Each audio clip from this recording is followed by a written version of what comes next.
जियो financial services की बात की जाए तो एक बहुत बड़ी रिपोर्ट है जो निकल कर आ रही है।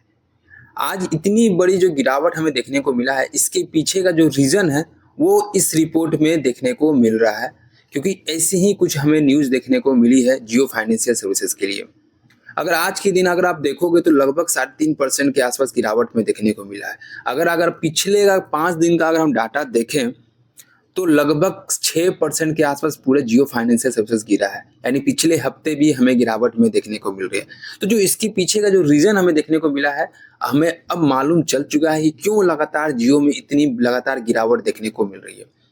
और साथ ही साथ दोस्तों, जो टेक्निकल चार्ट है या हम कहें चार्ट एनालिसिस में भी हमें मालूम चल चुका है कि इसमें एक बहुत बड़ा फॉल आने की चांसेस बन रही है।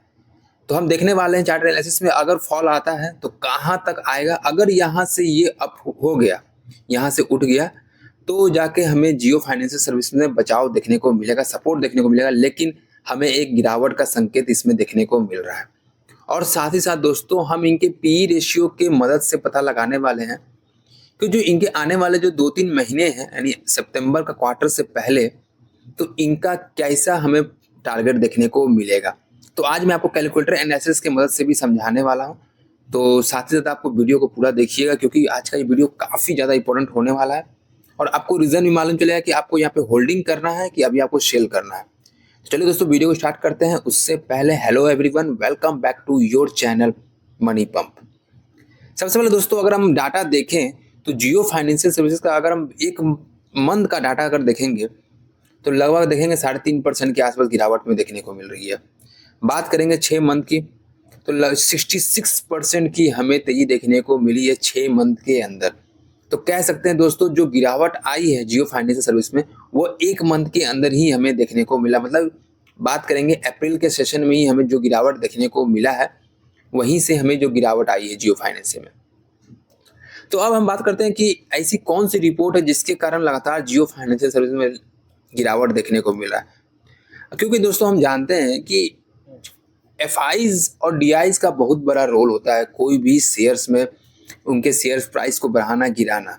और अभी हम जानते हैं कि वोटिंग का समय चल रहा है, और क्योंकि वोटिंग से पहले यानी चुनाव के रिजल्ट आने से पहले पूरे मार्केट में ही हमें गिरावट देखने को मिलता है। अगर आप पिछले बार का भी अगर डाटा उठा के देखोगे तो हमें उस बार भी ऐसा ही कुछ देखने को मंजर देखने को मिल रहा था। वोटिंग का रिजल्ट आने से पहले तक काफ़ी इन्वेस्टर ऐसे ऐसे होते हैं जो पैसे निकाल के रख लेते हैं, क्योंकि उनको मालूम नहीं चलता है ना कि कौन जीतने वाला है। और जैसे ही सेम पॉलिटिशियन इंटर लेते हैं, वैसा ही वो पैसा फिर से इन्वेस्टर डाल देते हैं। ऐसा ही कुछ हमें अब देखने को मिल रहा है एफआईज के रिपोर्ट में। यहाँ पे अगर आप देखोगे तो एफआईज लगातार हमें पूरे मई के सेशन में ही गिरावट में देखने को मिली है। लगातार वो सेलिंग करते जा रहे हैं, और ये पूरे जो महीने अभी तक मई में जो चलता हुआ देखने को मिला है, अगर आज का ही डाटा देखेंगे 7 मई का, तो लगभग 3660 करोड़ के आसपास इन्होंने सेलिंग की है।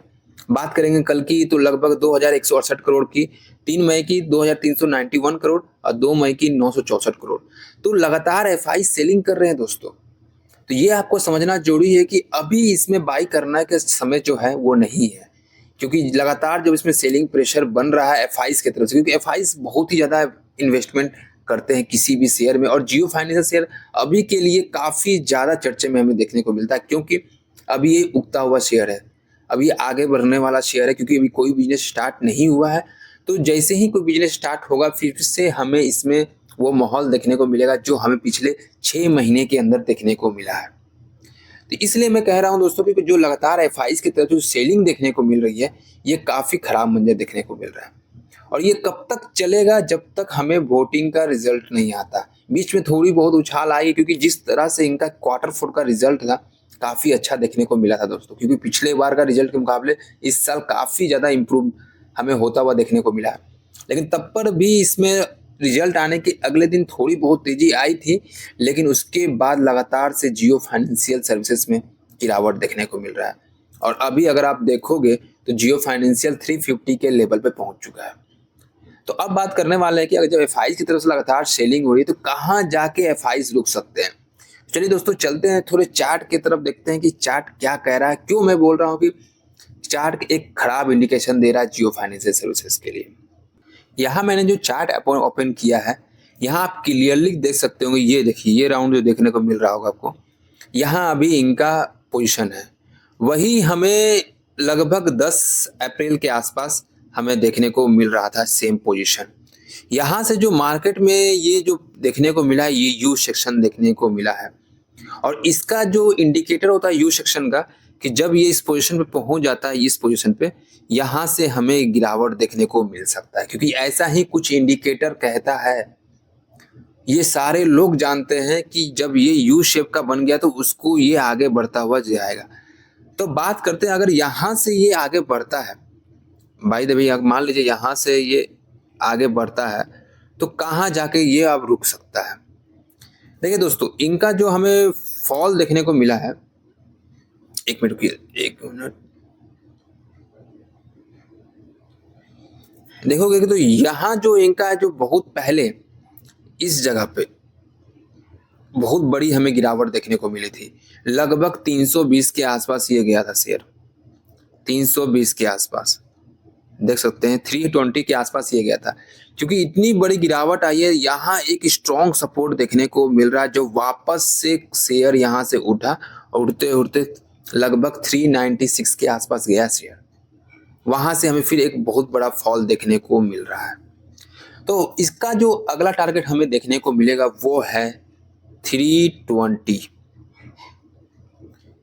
अगर मार्केट गिरता है तो यहाँ जाके ये सपोर्ट लेगा, क्योंकि देखिए दोस्तों, यहाँ जो हमें ये जो ग्राफ बनता हुआ देखने को मिला है, अगर आप यहाँ देखोगे ये जो ग्राफ देखने को मिल रहा है, ये क्लियरली इंडिकेट कर 95% चांसेस है कि यहाँ से एक फॉल लेगा बाय द वे। लेकिन अगर यहाँ से उठता है शेयर, क्योंकि यहाँ से शेयर देखेंगे, यहाँ भी एक फॉल आया था और यहाँ भी एक स्ट्रॉन्ग सपोर्ट लेके यहाँ उठा था, अगर यहाँ से ये सपोर्ट लेके उठता है तो शेयर 400 का लेवल को क्रॉस कर देगा।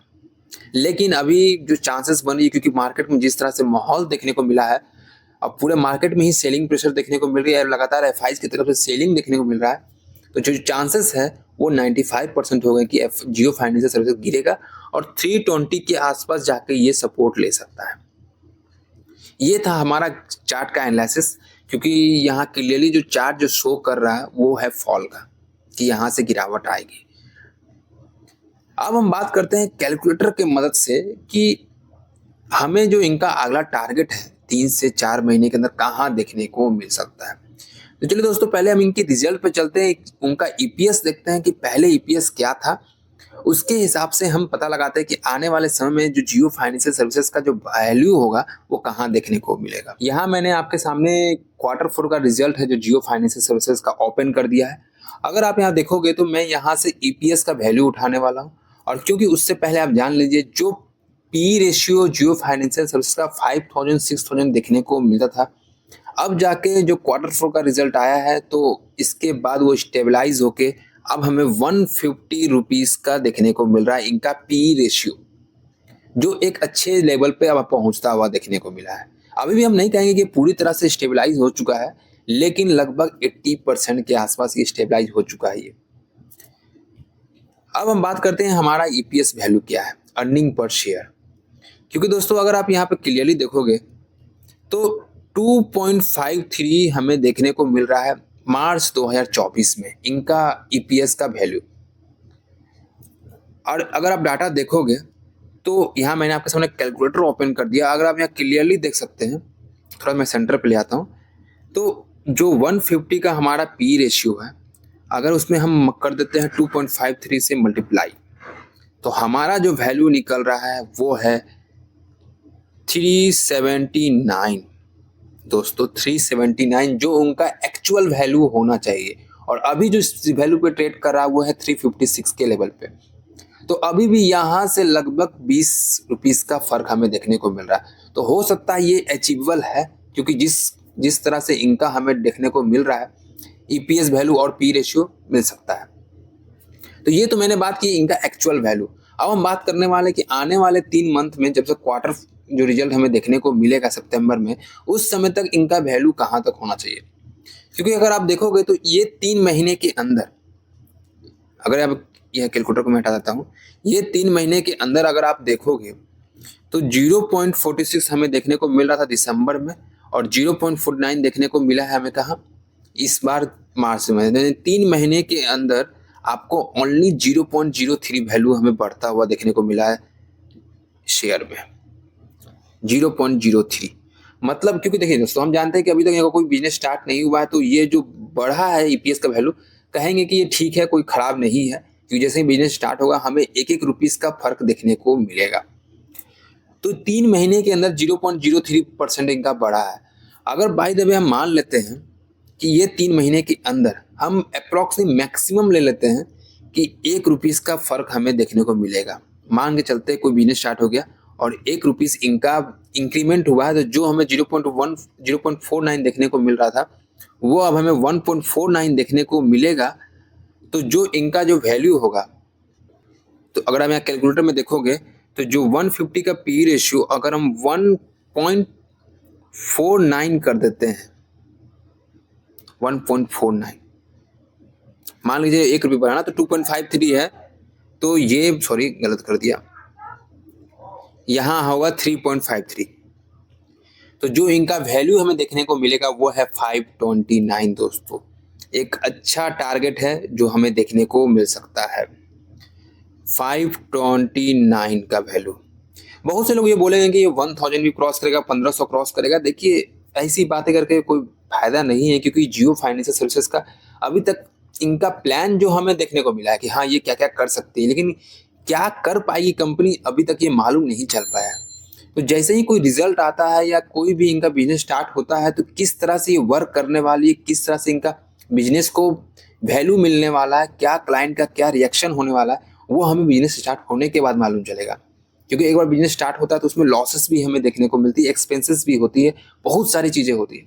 तो जियो फाइनेंशियल सर्विस का जो हमें मैक्सिमम वैल्यू देखने को मिलेगा ये 3 महीने के अंदर, अगर ये बढ़ता है 1 रुपीस के फर्क तो 529, अगर ये नहीं बढ़ता है तो मेरे हिसाब से अगर हम मीडियम का बीच का अगर हम बात करें तो 450 का जो लेवल इनका अचीवेबल है, लेकिन 529 का लेवल जो है वो अभी अचीवेबल नहीं है।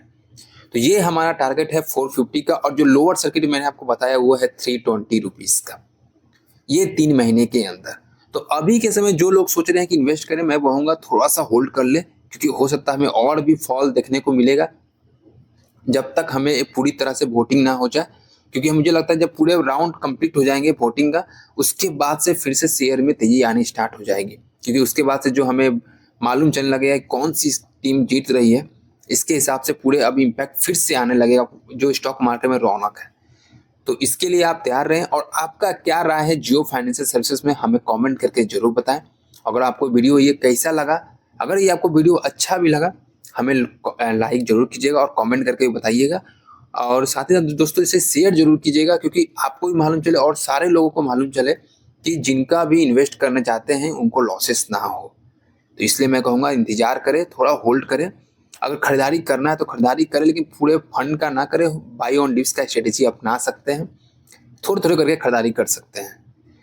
और आप जो हमारे अगर चैनल पे नए हैं, अभी तक चैनल का हमारे सब्सक्राइब नहीं किए, देखिए दोस्तों अगर चैनल पे अगर होंगे, जिसके बाद चैनल का सब्सक्रिप्शन है मेरे पास, तो जो लोग पहले से मेरे वीडियो देख रहे हैं उनको मालूम चल गया होगा कि मैं जियो फाइनेंशियल सर्विसेज के बारे में पहले भी मैंने कहा था कि 400 का लेवल अगर ये क्रॉस करेगा तो तब जाके ये 450 का लेवल पहुंच सकता है। अगर ये न क्रॉस नहीं करता तो एक गिरावट देखने को मिलेगा। इसके पहले भी मैंने कहा कि अभी आप लोग खरीदारी करने से रुके, कुछ दिन पहले ही मैंने जियो को वीडियो भी डाला था और उसमें बताया था कि अभी गिरावट आ सकती है।